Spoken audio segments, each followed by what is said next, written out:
உள்ளாட்சி தேர்தலுக்கு வேட்புமனு தாக்கல் செய்ய இன்று கடைசி நாள் என்பதால் ஏராளமானவர்கள் வேட்புமனு தாக்கல் செய்தனர்.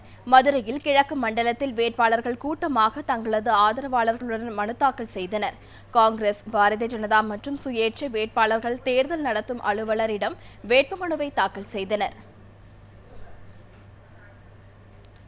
கோவை மாநகராட்சியில் திமுக, காங்கிரஸ், பாஜக, தமாக, மக்கள் நல கூட்டணி உள்ளிட்ட கட்சிகளைச் சேர்ந்த ஏராளமானோர் தங்களுக்கு ஒதுக்கப்பட்டுள்ள வார்டு அலுவலகங்களில் வேட்புமனு தாக்கல் செய்தனர்.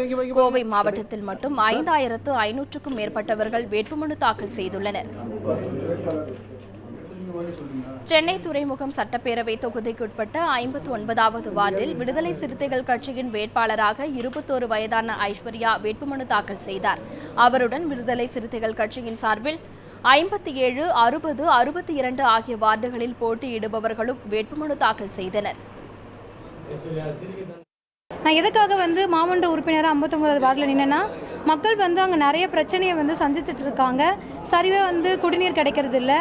ஆத்தோரத்தில் இந்த ஃப்ளட்டெல்லாம் வரும்போது தண்ணிலாம் உள்ளே வந்துருச்சு.